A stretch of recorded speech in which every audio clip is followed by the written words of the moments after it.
Bem, digamos que no começo era tudo muito normal. Minha mãe intercalava entre uma crise de depressão ou outra, em alguns surtos psicóticos ou outros, devido ao diagnóstico de esquizofrenia e de depressão que ela tem, né? E era tudo muito tranquilo, né? Então eu vou mostrar até algumas imagens de como era o nosso dia a dia. Apesar de ela usar muito da criatividade, da fantasia, das psicoses, das coisas dela, eu sempre procurei não ser muito combativo, desde que fosse algo que não causasse mal para ela, não causasse mal para mim, não criasse situações de risco. Eu não ficava implicando com os comportamentos oriundos da condição mental dela. Eu sempre respeitei muito as coisas dela. Eu tenho outra foto aqui também, que é de um dia que ela tem uma...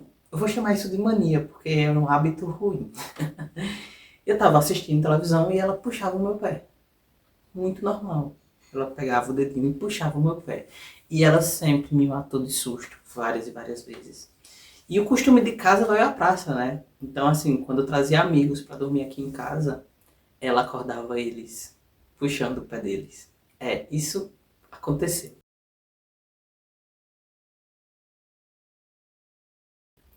E se uma dessas minhas amigas puder contar, eu vou até botar esse vídeo aqui, se existir. Oi galera, meu nome é Amanda, sou amiga de Breno há alguns anos e queria contar uma história pra vocês. Um belo dia, eu acabei ficando pra dormir na casa de Breno. Eu tava dormindo bem, tranquilo, quando foi de manhã, eu simplesmente acordei com uma puxada no meu pé.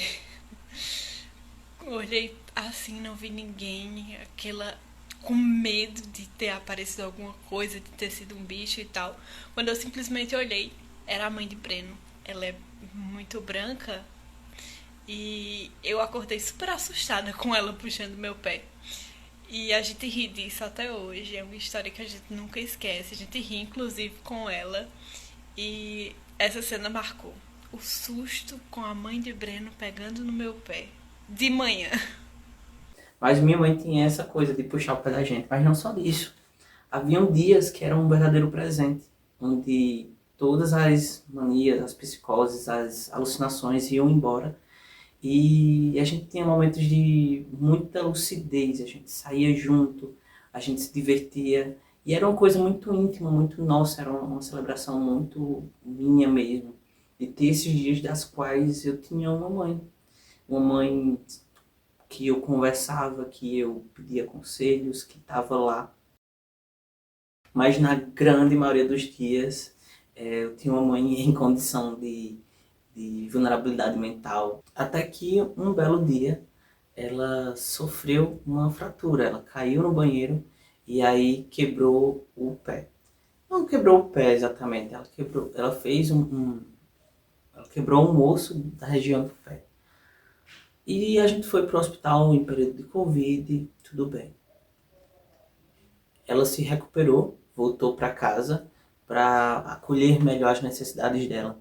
Coloquei a cama da sala enquanto eu organizava algumas outras estruturas que precisavam ser organizadas na casa. Então, a recuperação dessa cirurgia que foi preciso ser feita no pé porque houve fratura, ocorreu, o fisioterapeuta vinha cuidar dela em casa. Então, um belo dia eu acordo, chamo, ela não responde e quando acorda, muito fora do horário que eu usualmente acordava, eu notava que ela estava com a fala um pouco retarda, né? Olhei a glicemia, diabetes, tudo e nada. E fiquei me questionando o que, é que poderia ser.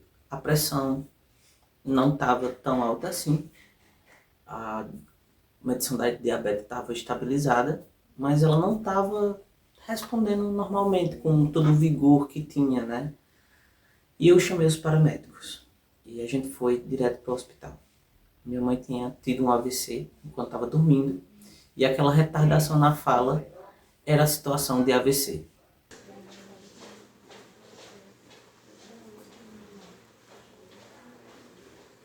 Aí ela começou a apresentar as sequelas do AVC já no mesmo dia. Falta de força muscular no lado do corpo Então ela perdeu a força do lado direito do corpo, da perna, do braço. Então assim, foi uma cirurgia primeiro de fratura do pé e durante mais ou menos 15 dias de recuperação, já fazendo uma coisa ou outra, se recuperando, teve uma condição de AVC.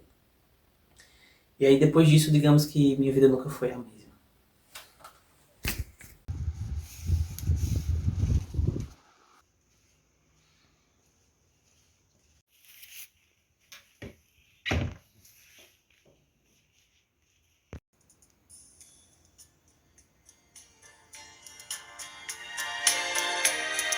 Eu comecei a acordar pelas manhãs para fazer trocas de fralda, acordava pelas noites. Eu acordava assim, no susto, eu praticamente pulava na cama. Eu olhava como estava a pressão, eu olhava como estava a glicemia. Quando eu acordava, já de uma noite mal dormida, eu fazia troca de fralda, fazia o café da manhã, cuidar das primeiras medicações. Então, assim, nós que somos filhos, que cuidamos dos nossos pais na velhice ou em condições de transtornos, a gente precisa passar por um trabalho de autocuidado também, o meu autocuidado.